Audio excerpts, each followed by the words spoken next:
Hello YouTube, Glenn Riebenstorff here, Brooklyn, New York.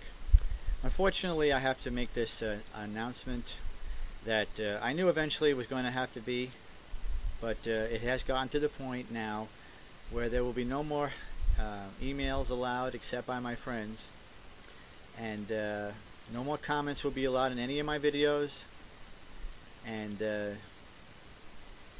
more comments will be allowed on my It's About Jesus page. I'm not going to be an answering machine for everybody. I will give you the sources that I use as the time goes along. As I speak, I will show you the books that you can get and read and choose to believe or discount the evidence.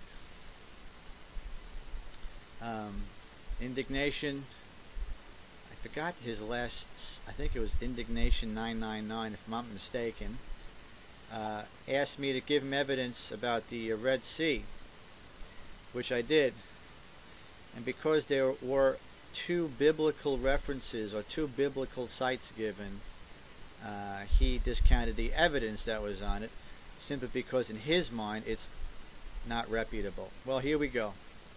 Again, we're not dealing with honest people who don't care where the source is as long as the evidence is there.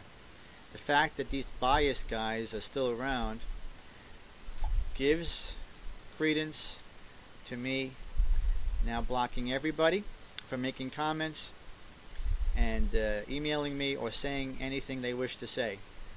Only those who I allow in my friends list will we have a dialogue with. The rest I won't allow any longer.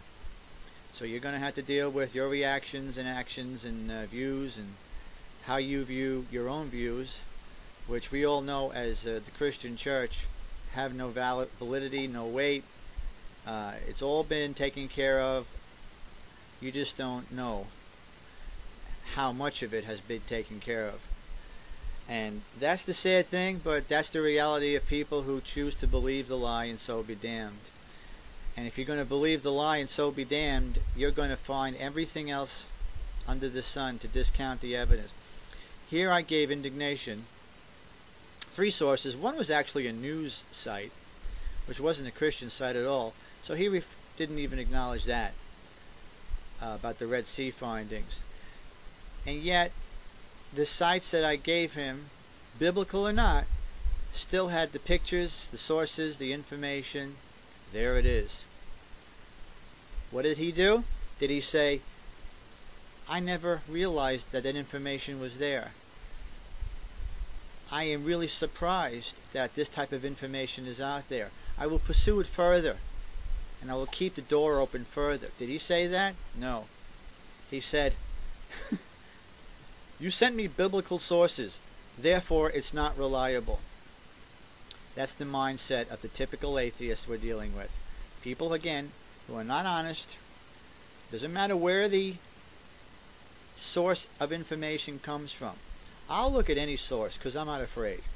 It doesn't matter whether it's a biblical or non-biblical source to me. I don't care where it is. I'll look at it, and if it has evidence, and if it's there, and if it can't be refuted, I'll accept it. That's more than I can say for most of you atheists who do not know how to be honest with evidence. And I made that in my last video about those who say that they're smart are actually showing themselves to us not to be. The atheist community is not smart. Richard Dawkins and anyone who thinks like Richard Dawkins, also Nick Gisburn and his followers, these are not smart people. They're not to be respected. They're not using their intelligence properly, and they don't understand even what that means. If you're honest, you react honestly to evidence no matter where it is. So now the buck stops here, as Harry Truman once said.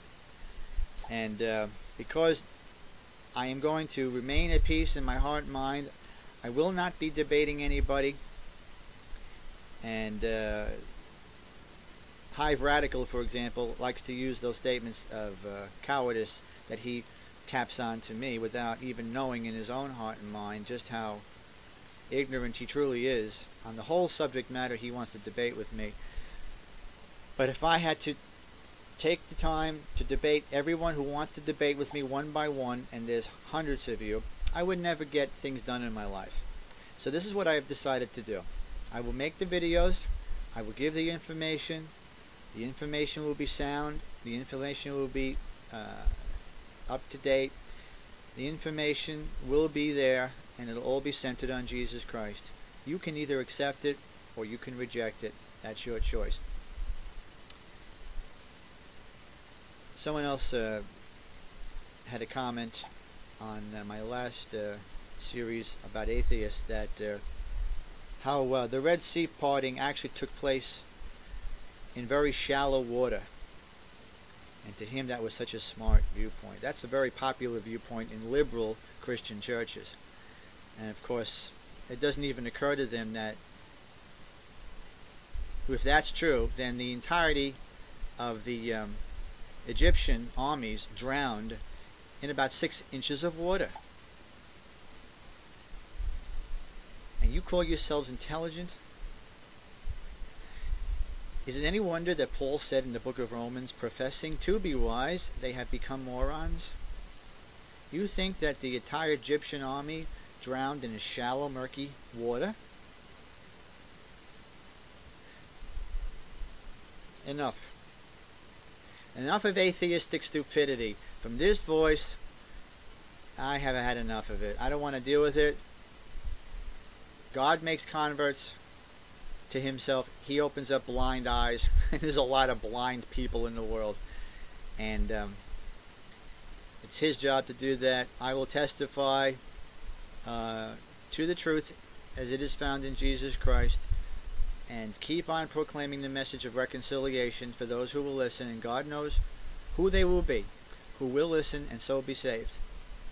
Because the question of the ages is, what must I do to be saved?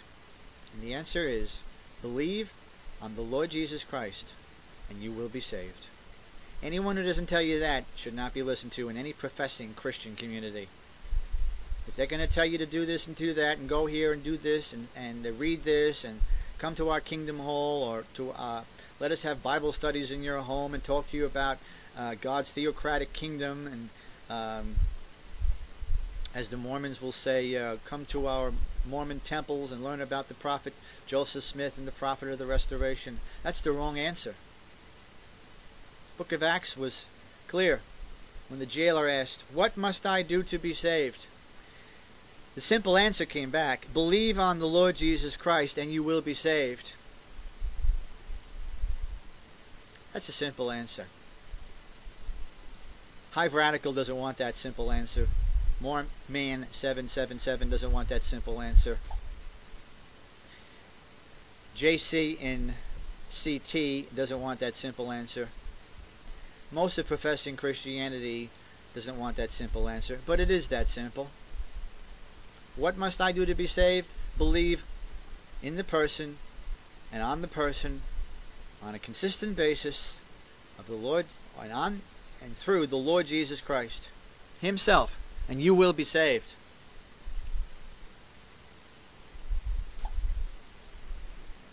Ciao.